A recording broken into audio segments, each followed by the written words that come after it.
Hello, ladies and gentlemen, and it's Thursday night. This is my take 3, by the way. The first take, I had the laundry going in the background. The second take, I didn't have my microphone up. So, take 3, third time's the charm. Let's, cross our fingers and hope that we can get through this without me having to stop again. I thought about what I wanted to talk with on the show here, and I don't want to talk about the No Kings parade. I don't want to talk about the assassination of the Minnesota statesman, because that's just going to make me mad. And I don't know if I can get any more mad than I already am. Instead,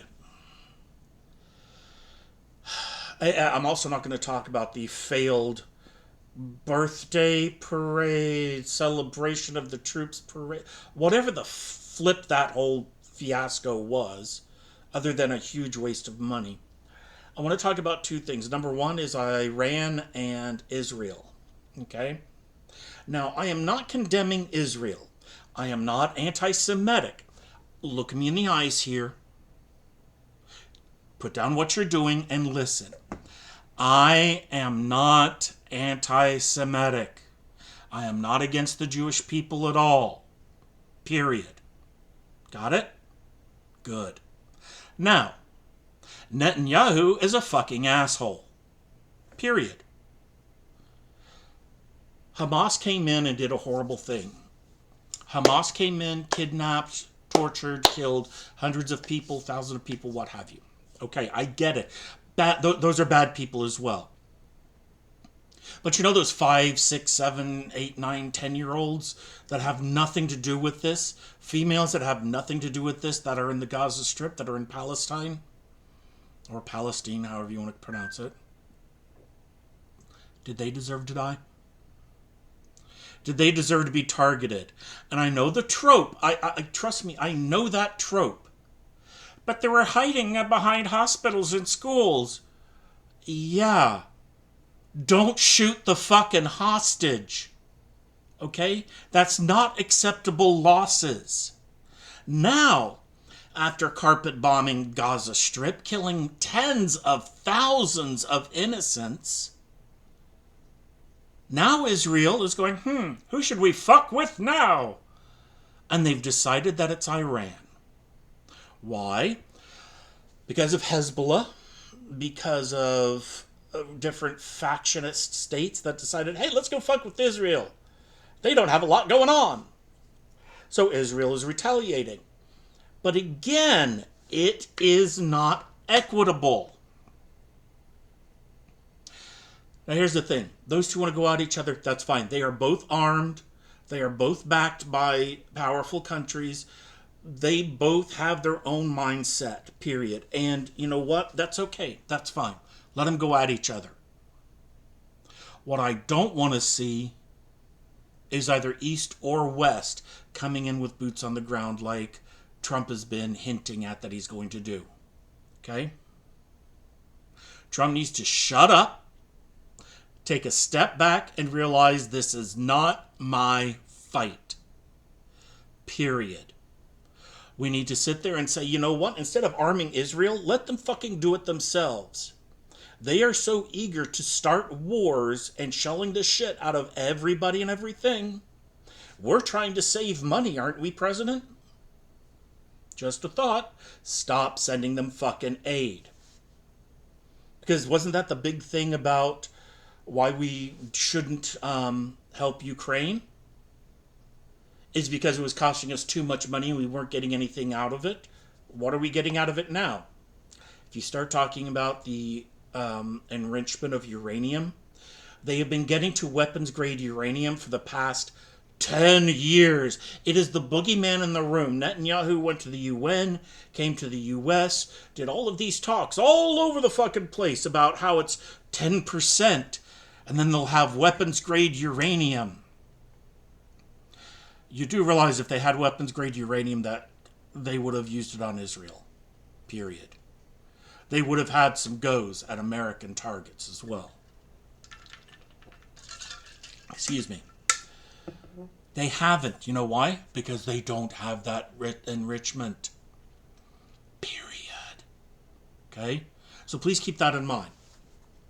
Um, the thing that really gets me, and even that, I know that you've probably gotten a lot of news coverage on it and everything else, but one of the latest things that caught my attention was this.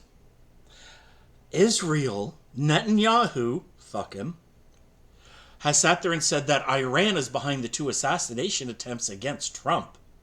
Now, why would he do that? I don't know. Could it be perhaps goading Trump into putting troops on the ground because Trump is a gigantic man-child who, if you hurt his fifis, all of a sudden has to put on his big boy britches and go and beat somebody up? Of course, he's not doing it. He's sending your sons and daughters and brothers and husbands off to do that. Okay? So keep that in mind. This is coming from a guy who wants to talk tough but has bone spurs and couldn't be in the military. Think about it. Okay? And as far as for those 2 assassination attempts, bullshit. Yeah, bullshit. Both of those people were Trump supporters. Both of those people did this on their own. The last one didn't even get a shot off at him at all. They just found him waiting for him. Okay? The other one was a lone person that was upset with the direction that Trump was going with what he was saying and was a Trump supporter and didn't like it. There you go. Now, a lot of people sit there and they may watch me and they may go, God, you talk about Trump a lot. You have Trump derangement syndrome. No, I don't. Seriously, I don't. If I could talk about somebody else and something else, oh, trust me, I would. But right now, this is what's being crammed down our throats so much. What was happening last week? They were talking about the No Kings parade coming up. They were talking about the military parade coming up. But the big thing was the breakup between Elon and Trump. Will they, won't they? It was like the most demented rom-com in the world. Hallmark was sitting back taking notes over that bullshit. But we've forgotten about that. What about the week before that? The habeas corpus being taken away. What about before that? The people getting sent off to El Salvador and the rights being taken away and people being arrested left and right. What about before that and before that? Here's what we have in this country, and what a lot of people have is Trump fatigue syndrome. We are tired of Trump. We are tired of hearing about him. We are tired of seeing him. We're tired of his lies. Because the man cannot speak truthful. He can't. Everything that comes out of his mouth is either a lie, a falsehood, a derangement, or gaslighting. Or it's narcissism about him. Seriously, over 30,000 lies and falsehoods in his last iteration as president. And that's part of the problem. We never got a break from Trump. Ever. Because he wouldn't shut the fuck up. He kept talking.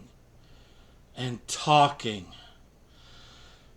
And fucking talking. It's exhausting. Every single day, every single week, it was something new. Some outrageous shit he said, or did, or was going to do. How he's fucking over the people the entire time. It's not a derangement syndrome. He does this on purpose. If any attention is taken away from him, he grabs it and drags it right back into him. Think about how he's said things in the past dealing with liberals. The assassination attempts of the attempt and success of the Minnesota, lawmen and all congressmen and all that. Think about how he came out and said stuff then. I mean, this is something that he does on a regular basis. So trust me, no, it is not a derangement. It is fatigue. We're tired of listening to this motherfucker talk more and more and more. The truth is that we haven't had a break from Trump for 10 years.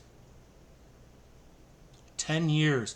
Even the fucking Tiger King, we got him to shut up after a year. And he was a hell of a lot more entertaining. So, there you go. Think about it. With that said, take a break from the news cycles. Take a 24-hour break from the news cycles. Take a weekend. Come back and catch the shit show and reruns. That's the big kicker right there, is knowing when to shut it off.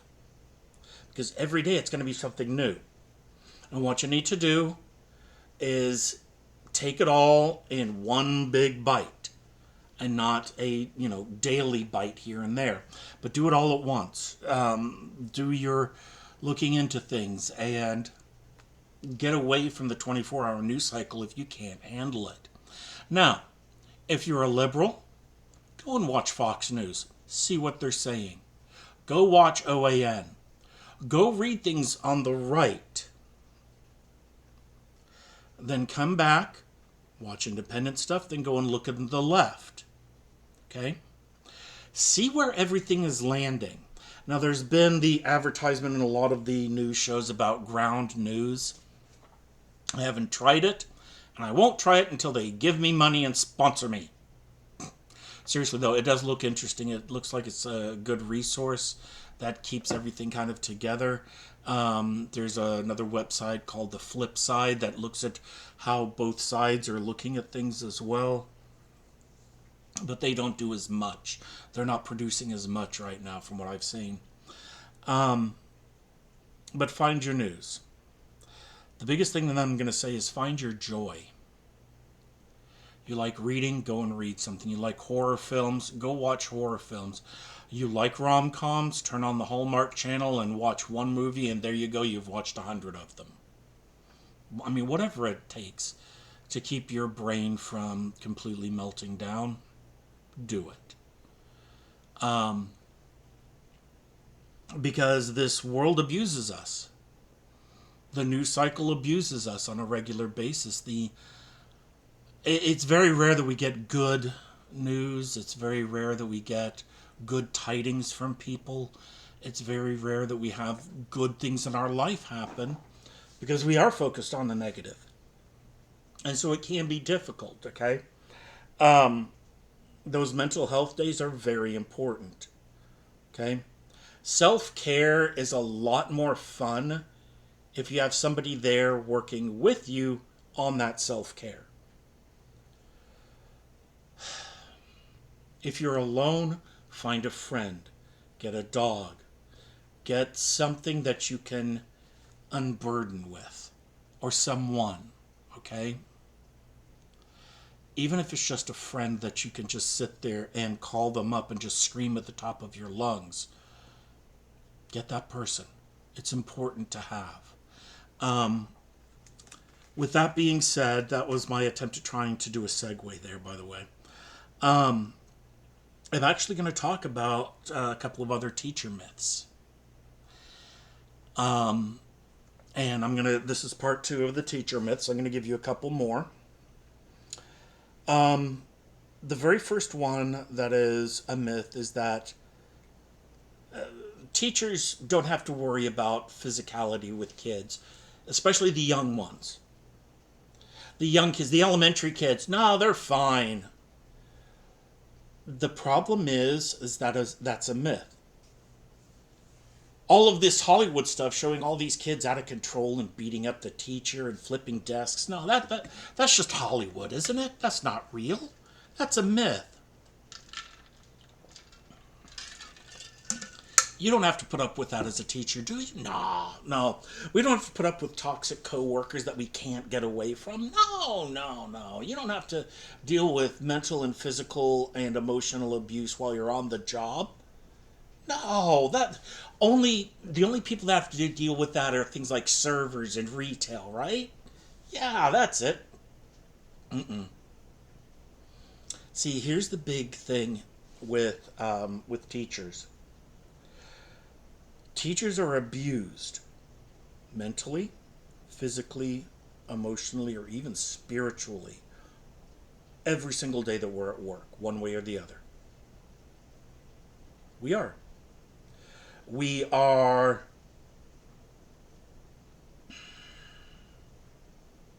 turned into martyrs, is one way that I've seen it put. We give of ourselves so much. We have nothing left for anybody else. As far as the physical abuse, oh yeah, it's there. It is truly there. I taught high school. I have stopped so many fights. I have been punched in the face. I have been bitten. I've gotten my hair pulled. I've stopped fights before they happened. And because these kids have no coping mechanisms, the first thing they do is they go straight to violence. And they believe that fighting is the only thing that'll rectify it. Girls and guys alike, there is no difference. Okay? Strike that. There is a difference between a girl fight and a guy fight. A girl fight, the only way that you know it's coming is if one of the girls is taking off her earrings and taking her glasses off and putting things down. If you don't recognize that, you're in trouble. I've stopped at least 3 fights because I saw a girl going, "Oh yeah, come on, let's go," and I just grabbed her and pulled her into my room. It's a lot less raised voices and it just goes straight to attack. I promise you. Guys are loud, especially teenage guys. They're loud. They're boisterous. There's a lot of the chest thumping bullshit. Neither of them really want to fight. Truly, they do not want to fight.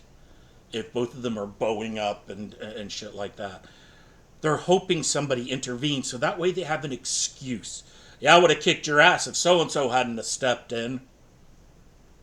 There was one time when I was teaching at the high school. I was on my conference break and I'd gone down the hall to talk to someone, and it was down a set of steps. I was coming back up, and here are these 2 boys. They were bowing up. They were, all this machismo bullshit.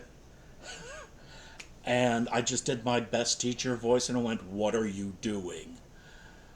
Oh my God, I swear, I think they pissed themselves. I went, "Nothing!" And then just split and ran. It was really kind of funny. Most guys don't want to fight, but if they do fight, they're not holding back. They are not. Okay? But that's partially... I mean, we see the fights in high school and stuff like that. We want to yell, "World Star!" They fight in the bathrooms or whatever. But that's not the violence I'm talking about. I'm talking about the violence toward teachers. I'm talking about violence in the classroom. Kids throwing desks. Now, I say kids. Elementary school teachers on a regular basis get hit, bit, spit on, things thrown at them, things that kids use as weapons to hit them with. And this happens nationwide on a daily basis. But nobody talks about that. Nobody talks about the physical abuse that teachers go through. My wife has come home talking about how many times a kid has tried to bite her, has kicked her, has hit her. And I'm just sitting there thinking, if one of those little shits hit me, they would find him plastered against the wall. Because that kid is, and we're not talking special needs. We're talking regular kids. Special needs is a whole different argument that we have to have right there as well. Later show.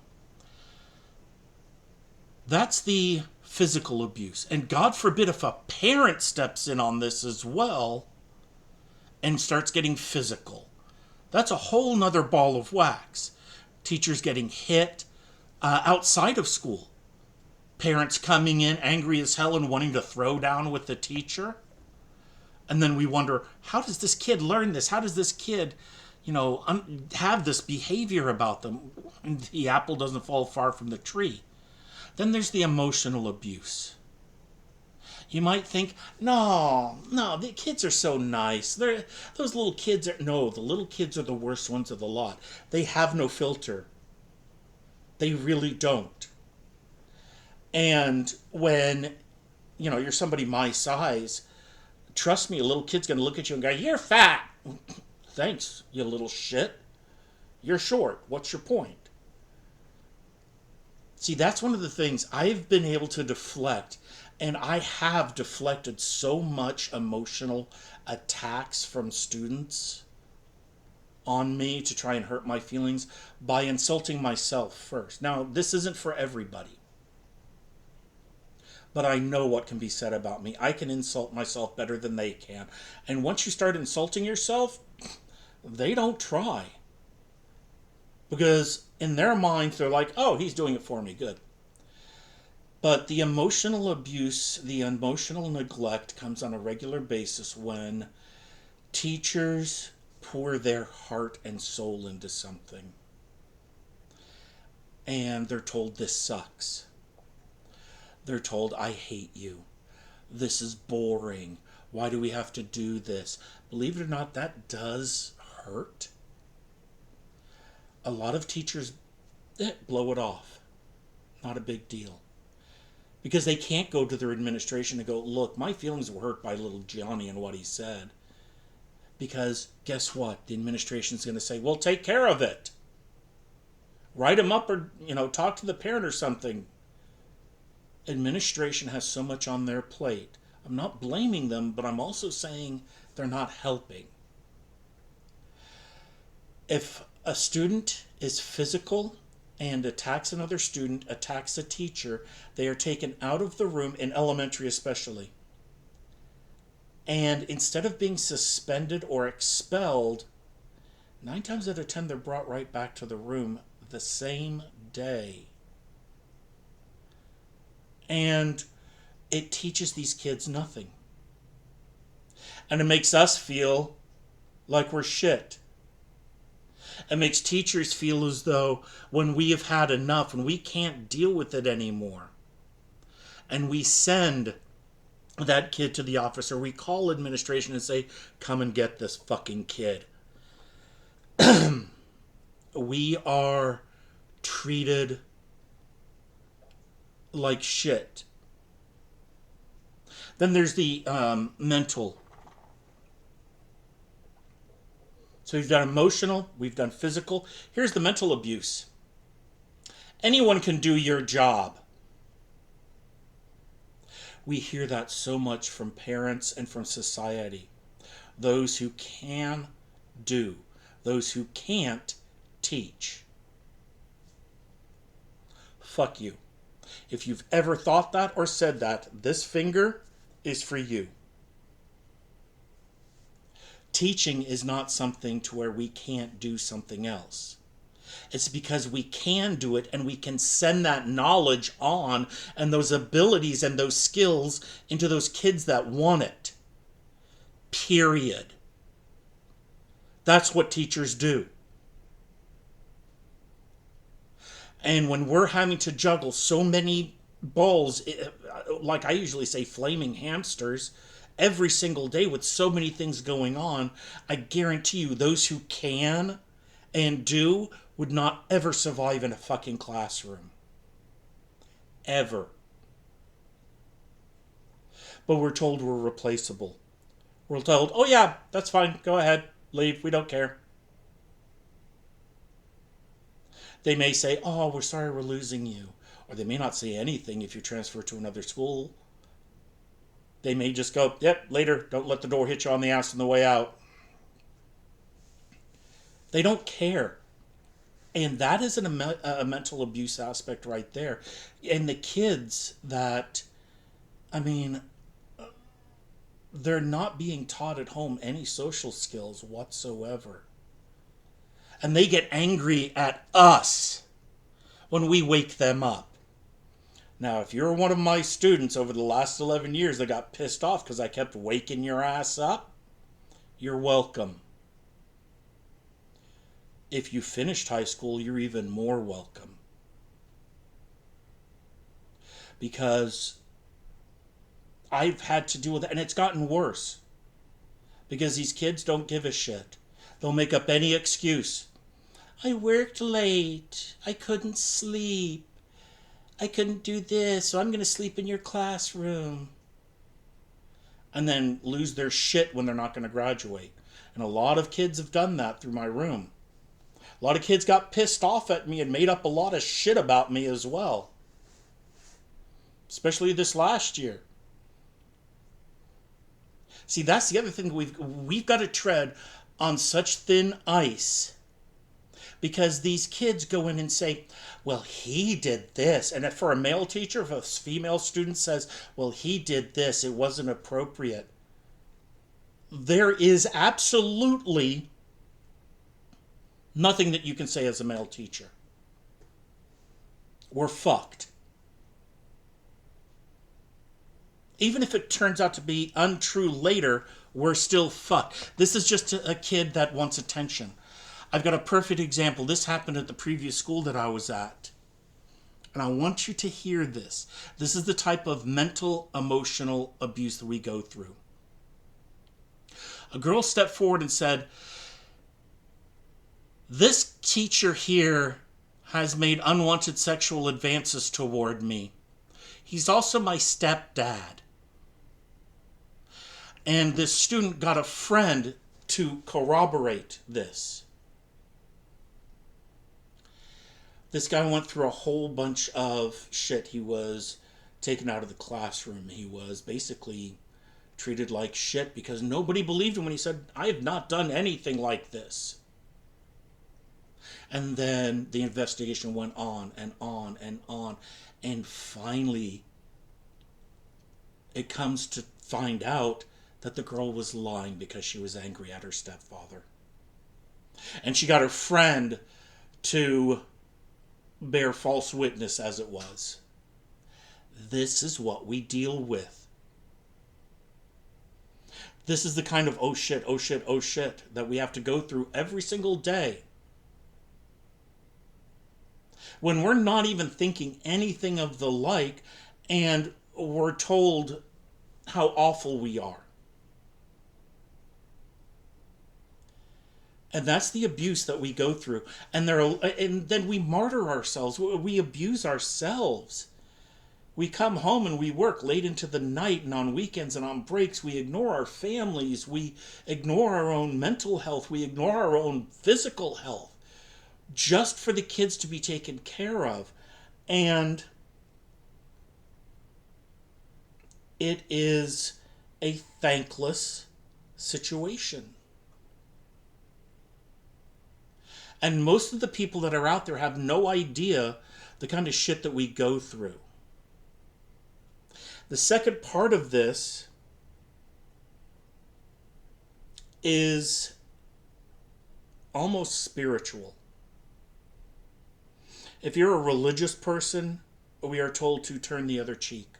We are told to be the bigger person, especially by admin on the regular basis. We are told that they're just kids. They don't know what they're doing. They're just kids. But then they grow up learning this behavior, and it goes into high school, then it goes into college, then it goes into life. Now, do other careers have this kind of abuse? Yeah. Retail workers get abused on a regular basis by irate Karens all the time, but you know what they can do? Let me go get the manager and just walk away. Server serving food. You already know what they can do is revenge. They can also have somebody else take over the table. They can, just deal. There's a lot of other ways to deal with it, and it's usually just one person. It's not a room of 30 people every hour doing the same thing to you. And see, that's the difference there. I was going to talk about the second myth today, but I've already hit the 30-minute mark just talking about that one myth that teachers have it easy. Between the young kids biting, hitting, slapping, spitting, saying the most inappropriate things to teachers, calling them names, being rude, and then going home and lying to the parents about it, and the parents believing them. That's what gets me. That's a whole other myth about parenting and being a teacher and dealing with parents. That's a whole other myth right there, that the parent is always right. The parent knows their child. They do. To the physical, mental, and emotional abuse that we get from administrators and society. Holy shit, we are told we are worthless pieces of shit, that all we do is groom children to be whatever they want to oppose. And we joke about, if we could groom these kids, we'd groom them to get off their damn phones. But the truth is, we're not groomers. We're not doing some liberal fucking agenda. We are human beings